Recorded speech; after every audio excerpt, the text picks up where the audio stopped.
Você conhece a oração que gera serenidade? Este é o tema da nossa conversa de hoje. Nós vamos falar dessa oração que é conhecida e tem profundos ensinamentos para a nossa vida espiritual. Olá, você que está aqui conosco, é um prazer estar de volta. Hoje eu estou sozinho, Alice não pôde estar aqui, mas vamos fazer a nossa conversa semanal da série Caminhantes com Jesus, onde a gente discute temas que são importantes para a nossa vida espiritual. Mas antes de começar a falar sobre a oração que gera serenidade, solta a vinheta.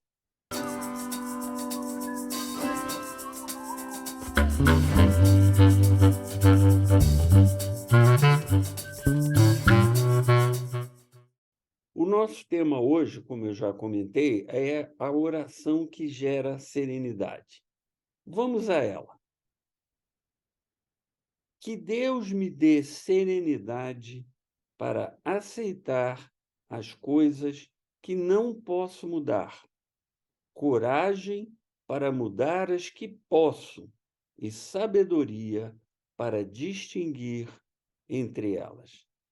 Essa oração é devida a um famoso teólogo americano já falecido, Reinhold Niebuhr, e é bastante conhecido. Existe uma outra oração devida a São Francisco de Assis, que também é conhecido como oração da serenidade.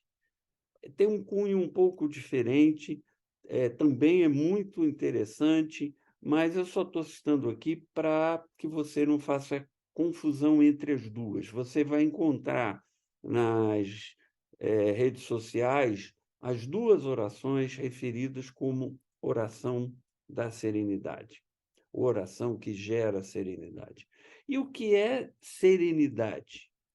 O que é gerado por uma oração como essa que nós vamos discutir hoje? Serenidade é tranquilidade, é paz de espírito, é estar em paz com o mundo, com as circunstâncias, com o que está em torno. Serenidade é muito importante, porque uma vida sem serenidade é uma vida sem qualidade, é uma vida em conflito, é uma vida em dificuldade, é uma vida em que a pessoa não encontra sossego, não encontra momentos em que ela se sente totalmente relaxada, totalmente tranquila. Serenidade é fundamental. E essa oração é uma coisa muito importante porque ela dá o caminho para a gente chegar na serenidade. E eu vou repetir: que Deus me dê serenidade para aceitar as coisas que não posso mudar, coragem para mudar as que posso e sabedoria para distinguir entre uma coisa e outra. Então, essa oração, conforme eu disse, é desse teólogo, portanto, ela não está na Bíblia, mas ela bem poderia que está, pois é uma oração muito sábia, é uma oração muito cristã no seu entendimento. É uma oração que você pode ver Jesus falando. É uma oração de alguém que tem a percepção do que é o verdadeiro cristianismo. Vamos ver as três partes dessa oração e qual é o significado delas. A primeira é ter serenidade para aceitar aquilo que não se pode mudar. Ou seja, aceitar o inevitável. Nem tudo na vida pode ser mudado, pode ser evitado. Um bom exemplo é a morte. Todos vamos morrer. Ninguém pode evitar a morte. Cedo ou tarde, o ser humano tem um encontro marcado com isso.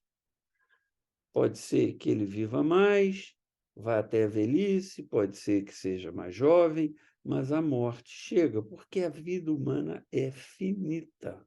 Ela é estruturada de uma maneira finita.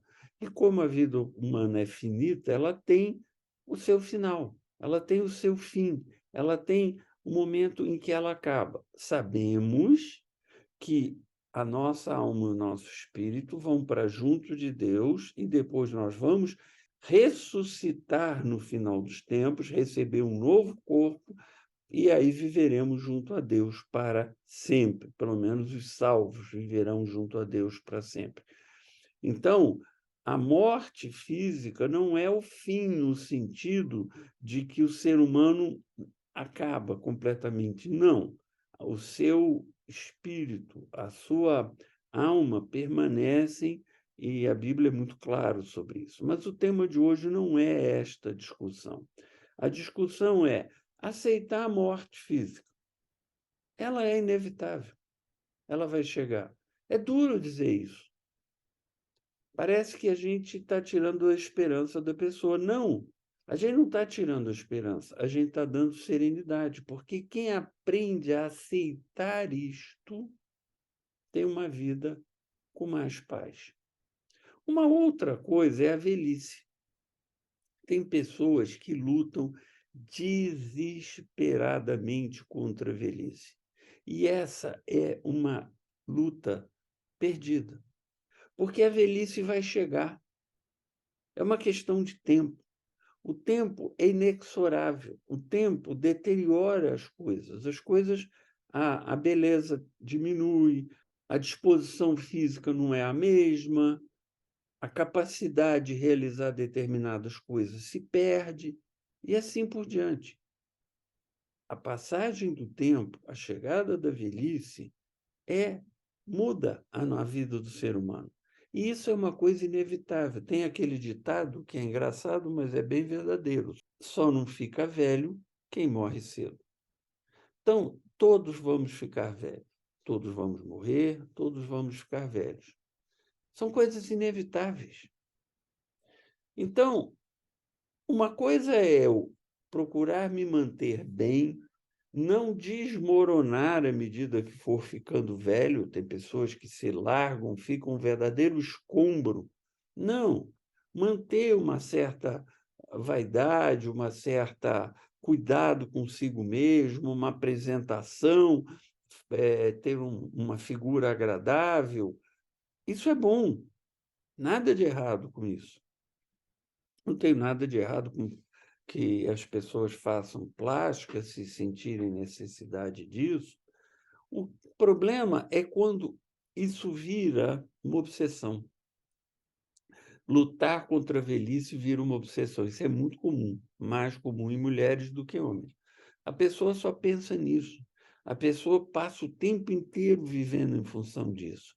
E essa luta será perdida, porque a pessoa vai envelhecer. Ela pode segurar um pouco mais a aparência do envelhecimento, através de uma série de práticas, mas a aparência do envelhecimento vai chegar, porque é inexorável. E há outras coisas que também a gente não pode evitar. Por exemplo, doenças. Todo mundo fica doente. Eu me lembro, existia um pastor chamado Kenneth Hagin. Ele escreveu vários livros e ele introduziu uma coisa que se chama a confissão positiva, que era dizer que doenças eram fruto de pecados, falta de fé, etc. E que se o ser humano tivesse uma vida espiritual saudável, ele não ficaria doente. Eu concordo que uma vida espiritual saudável ajuda o corpo a ser saudável, porque corpo, alma e espírito, as nossas três facetas, digamos assim, são interligadas. Então, uma boa vida espiritual ajuda a vida física, mas doenças são inevitáveis. Esse mesmo pastor dizia que ele, nos livros dele, que ele estava há 30 anos sem tomar uma aspirina, que ele não tinha doença. Ele morreu. Dado momento, ele ficou doente e morreu. Por quê? Porque a morte é inevitável.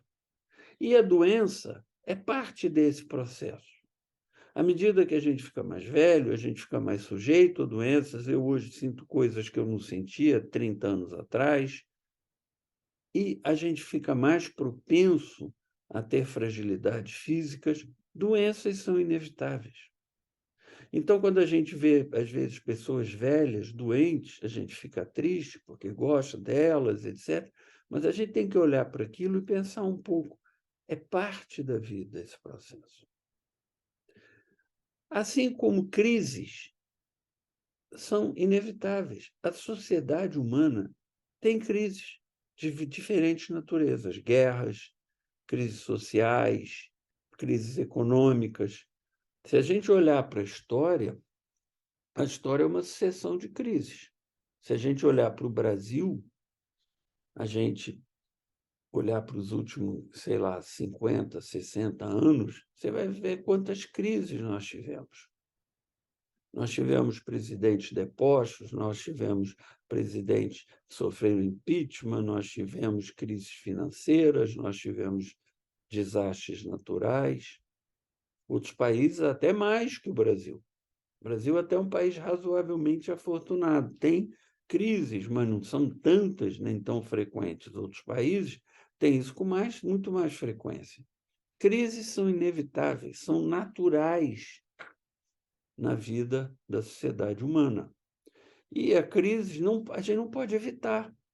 O que uma pessoa na Ucrânia pode fazer para evitar a guerra que está acontecendo ali? Não depende da vontade dele. E aquela guerra muda completamente a vida daquela pessoa e da sua família. Então, crises são inevitáveis. O que Niebuhr, o teólogo autor da oração que gera a serenidade, nos ensinou?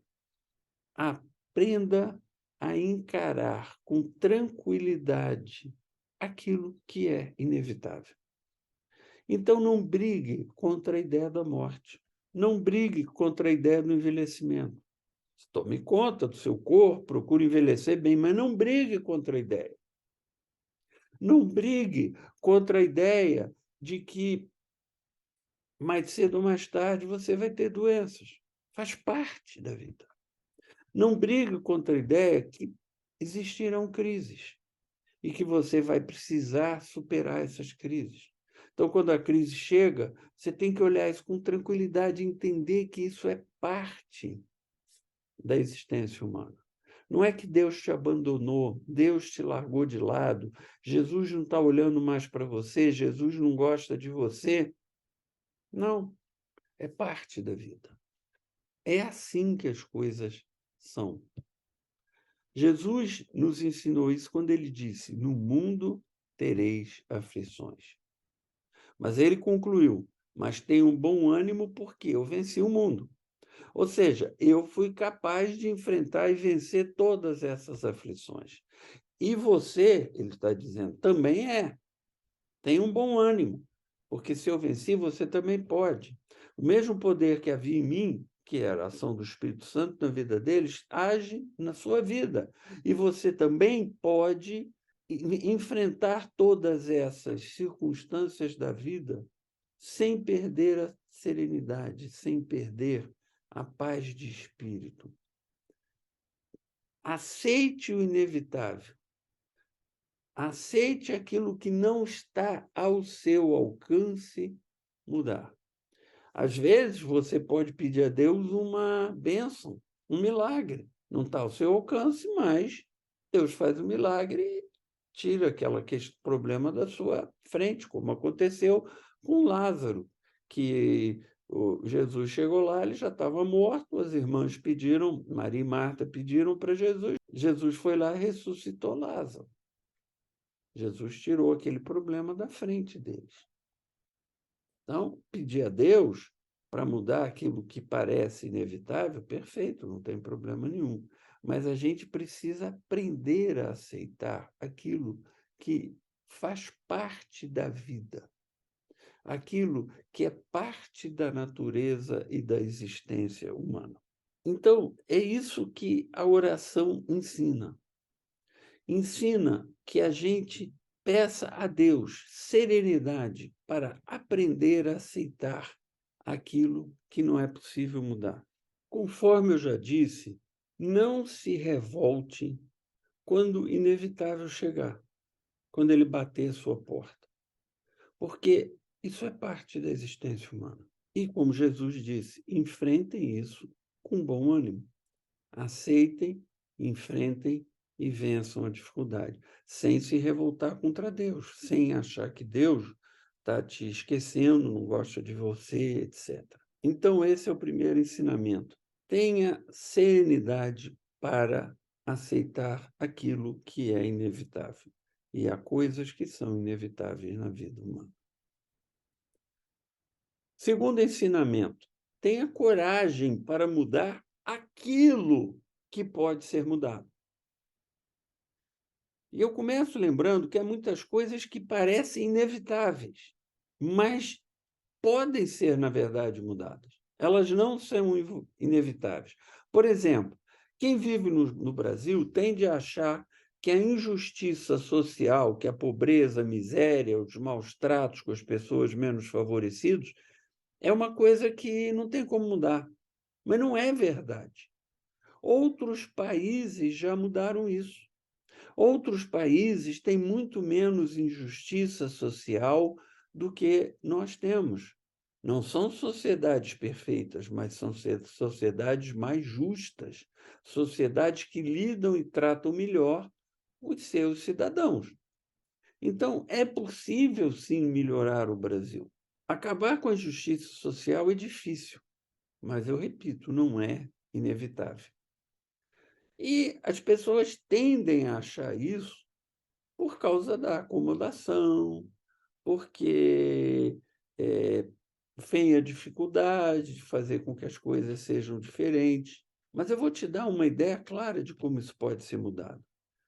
Os cristãos hoje são maioria no Brasil, larga maioria. Se você pegar só os evangélicos estão na faixa aí de 30% a 35% da população. Se os cristãos, em geral, ou pelo menos os evangélicos em particular, se dedicassem profundamente a mudar a injustiça social neste país, em poucos anos o Brasil seria um país muito melhor. Em poucos anos a nossa sociedade seria muito mais agradável de se viver, muito mais correta, muito mais favorável às pessoas com dificuldades. Mas, infelizmente, todo mundo acha que não dá, que não é possível, é muito difícil, que vai ser sempre assim, e as pessoas não fazem o que poderiam fazer. Ficam esperando que outros façam.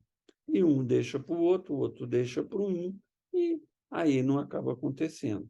Há pessoas que fazem, há pessoas que constroem ONGs, que fazem trabalho, que vão atrás, procuram defender os desfavorecidos, conforme a Bíblia manda, mas são uma minoria.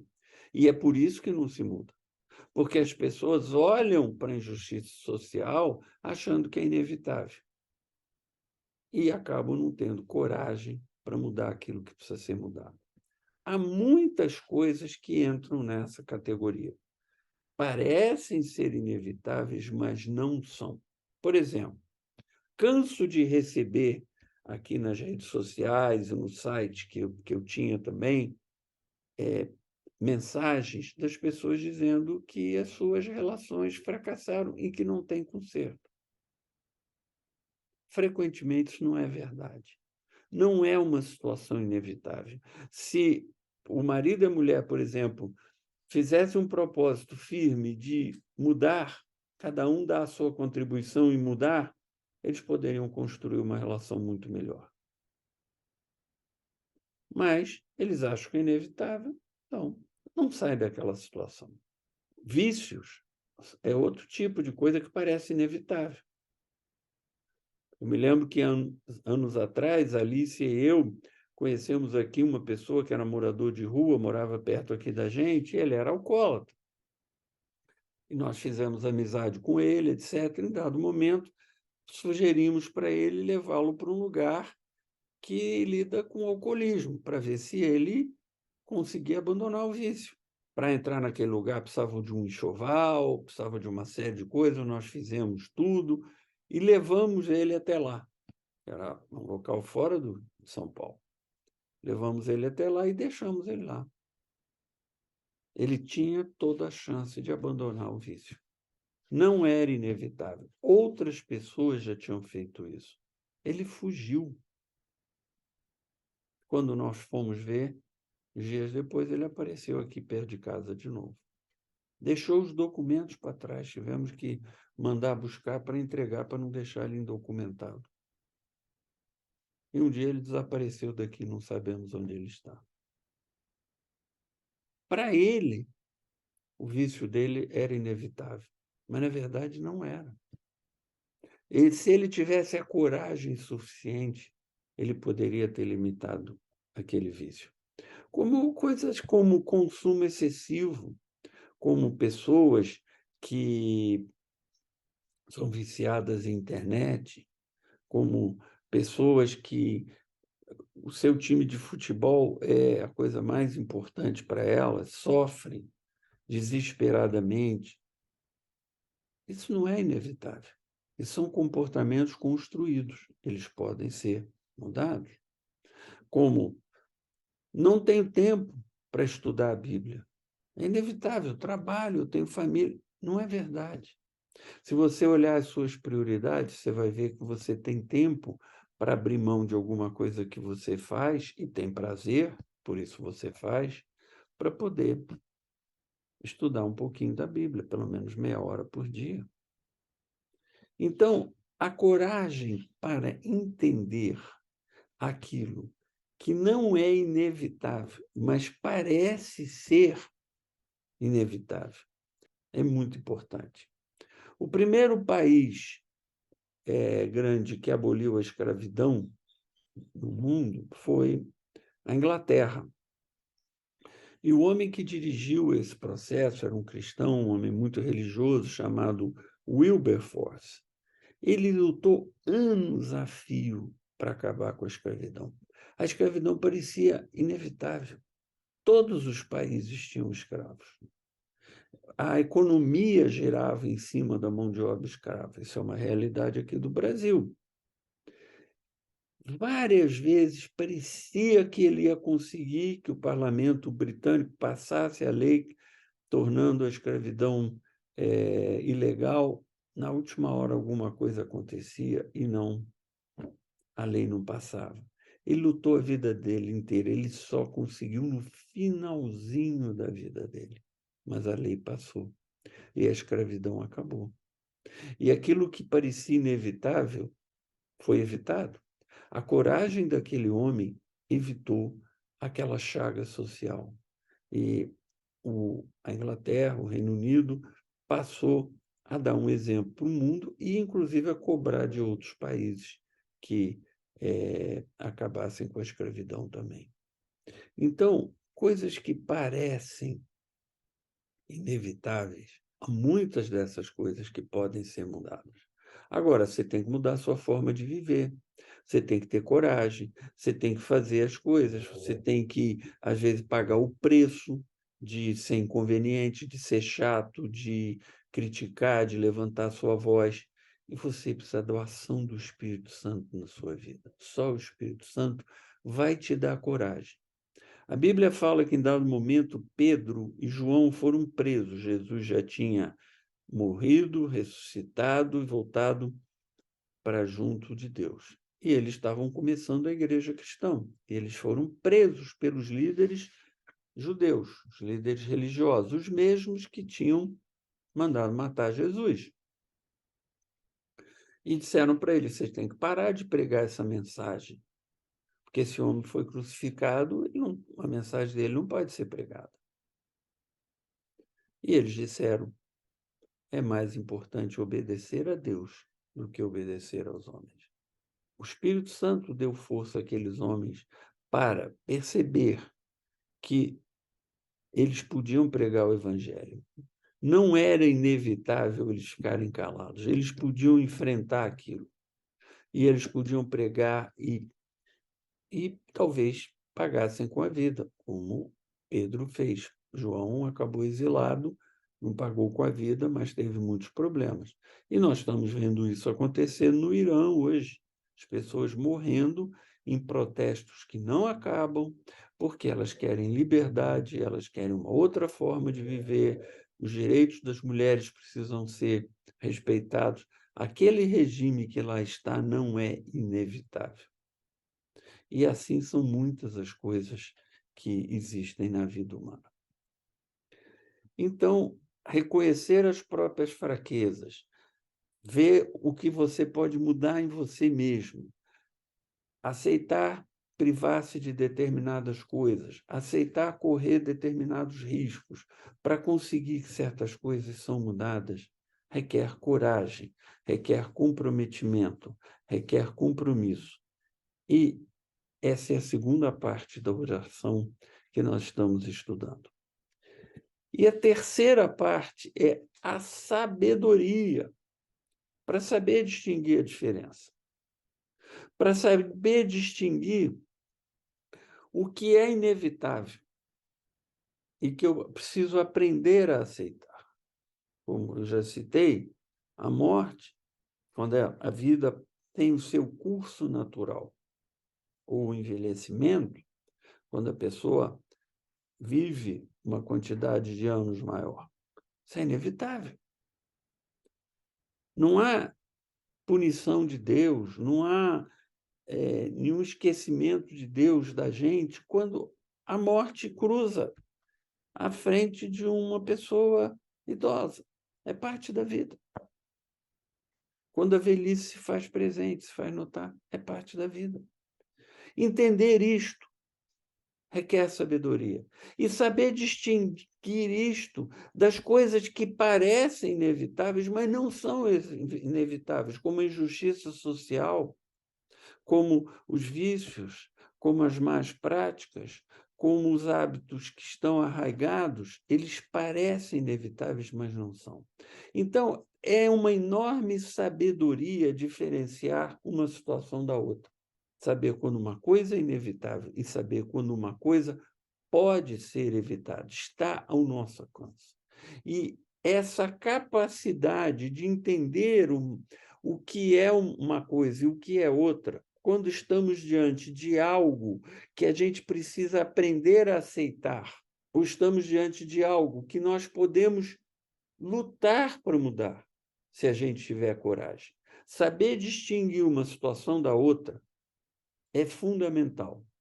Porque quando a gente trata uma coisa inevitável, como ela, se ela pudesse ser evitada, a gente traz um sofrimento desnecessário. Quando a gente trata uma coisa que pode ser evitada, como se ela não pudesse ser evitada, a gente pereniza práticas ruins, a gente pereniza injustiças, a gente pereniza situações que podem ser mudadas. A gente aceita e se acomoda, por exemplo, com o pecado. Então, é preciso saber distinguir uma coisa da outra. E essa sabedoria, ela vem de Deus. Ela vem do Espírito Santo na nossa vida. Deus é a fonte da sabedoria. A Bíblia fala que o homem mais sábio que existiu, foi Salomão, ele recebeu sabedoria porque Deus falou com ele: peça-me o que você quiser. E ele disse: eu sou jovem, estou começando a governar um povo, eu preciso de sabedoria. Me dê sabedoria. E Deus deu a sabedoria. E ele foi um homem de uma extraordinária sabedoria. Então, o Espírito Santo tem sabedoria para dar. E ele vai te dar esta sabedoria se você pedir a ele. Peça essa sabedoria para não lutar guerras que você não deveria lutar. Eu citei o exemplo da pessoa que fica obsessiva com o envelhecimento. Ou deixar de lutar as guerras que você deveria lutar, como mudar o seu próprio comportamento, lutar contra a injustiça social e assim por diante. Saber escolher as lutas que você vai comprar. Compre as lutas que você tem que comprar. Aquelas que o Espírito Santo te disser, vai nessa. Essa você tem que que conseguir fazer. E ouvir também o Espírito quando ele disser: se acalme. Isso é parte da vida, é parte da existência humana. Tenha paz com Deus e entenda que as coisas são assim. Eu espero que você tenha gostado desse ensinamento, que ele venha a ser útil na sua vida e venha ajudar a você a encontrar serenidade. Eu tenho procurado praticar essas coisas na minha vida e eu posso te dizer, ajuda muito. Não é simples às vezes, especialmente diferenciar o que é inevitável do que não é inevitável. Mas, quando a gente aprende a praticar essas coisas, realmente a tranquilidade e a paz vêm.